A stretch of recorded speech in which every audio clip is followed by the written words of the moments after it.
Kita lanjutkan untuk kolom rugi laba dan neraca ya. Kolom ini rugi laba dan neraca ya.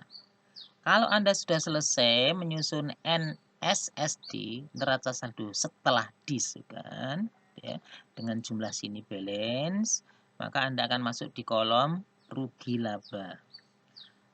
Ingat ya, kolom rugi laba itu semua akun nominal ya. Saya ulangi, kolom rugi laba itu semua akun nominal, yaitu meliputi pendapatan dan beban saja ya. Jadi hanya meliputi pendapatan dan beban saja. Mengisikan kolom rugi laba dan juga neraca itu mengacu pada NSSD. Jadi kalau Anda sudah selesai mengerjakan ini adalah ibaratnya ini pedomannya atau babonnya. Jadi ini. Ketika Anda sudah selesai mengerjakan ini, Anda sudah tidak usah mikirkan ini ya. Ini sudah masa lalu. Ini sudah masa lalu. Jadi Anda berangkatnya dari ini saja. Kalau ini sudah tidak balance, tidak akan bisa mengerjakan ke sana. Ini harus balance dulu ini. Nah, ini. Ke sini ya. Ini yang neraca saldo, penyesuaian, ini sudah masa lalu. Ini sudah yang masa sekarang. Kita berpikir dengan masa. Nah, yang masuk kolom rugi laba adalah pendapatan dan beban. Ini. Ini pendapatan, masuk sini kredit, beban. Nah, terus sama ini, sama. Ini beban ya, beban masuk sini. Nah, ini tidak masuk di laba rugi. Nah, jadi hanya pendapatan dan beban.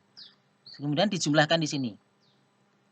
Jumlah debit dengan jumlah kredit tidak akan sama. Nah, ini uniknya di sini.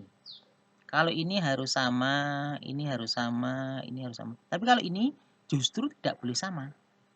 Justru tidak boleh sama. Pokoknya isikan saja. Ya, ini pendapatan hanya satu, maka turunkan ke bawah. Beban ini banyak sekali dijumlahkan, ini dijumlahkan, masukkan sini. Ya udah. Dan ini harus berbeda.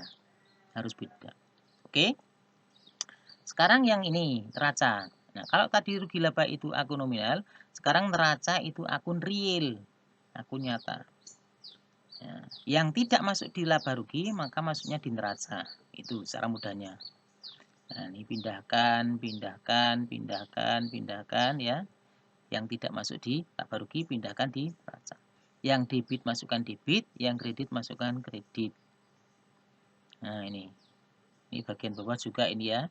Ini masuknya di neraca semua ya, karena ini akun real. Nah, yang terakhir ada pendapatan diterima di muka ya. Pendapatan diterima di muka itu masuknya di neraca bagian kredit. Ini bukan pendapatan ya, bukan pendapatan. Maaf. Pendapatan diterima di muka itu bukan akun nominal, tapi akun real. Jadi masuknya di sini. Ya. Kalau ini masuknya di sini, ya, di sini pasti salah. Jadi ini pendapatan diterima di muka itu masuk akun real karena itu akun utang.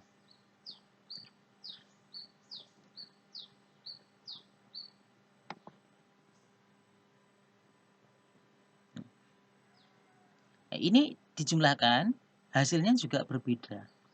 Hasilnya harus berbeda. Nah, anak sekalian, uniknya di sini, selisih antara debit dengan kredit pada rugi laba itu sama dengan selisih debit dan kredit pada neraca.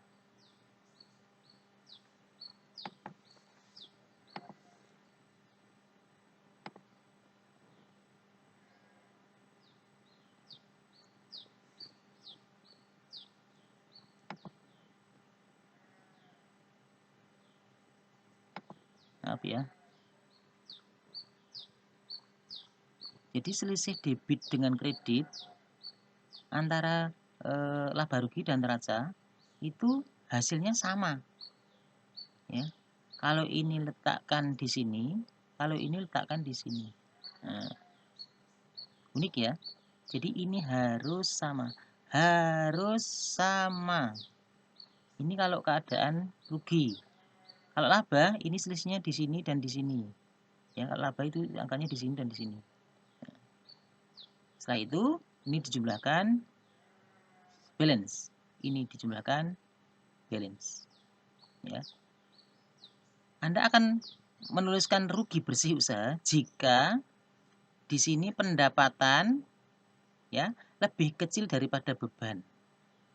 Jadi pendapatan lebih kecil daripada beban itu rugi, maka ruginya ditulis di sini. Kalau pendapatan lebih besar daripada beban, maka laba, maka selisihnya pasti di sini. Ya. Ya. Jadi kalau ini kejadian rugi, kalau laba selisihnya di sini. Selisihnya nanti di sini dan di sini. Ya. Jadi menjauh. Kalau ini mendekat, kalau laba itu di sini angkanya menjauh pindah sini. Dan jumlah bawah pasti balance. Nah, uniknya begitu. Kalau ini tidak sama, berarti salah. Saya ulangi. Kalau ini Anda jumlahnya tidak sama, berarti salah. Jadi, rugi angkanya di sini dan di sini. Kalau laba, angkanya di sini dan di sini. Silahkan dicoba semuanya. Insya Allah pasti bisa. Dan akuntansi itu mudah. Akuntansi itu mudah. Bisa dikerjakan, sukses semuanya. Assalamualaikum warahmatullahi wabarakatuh.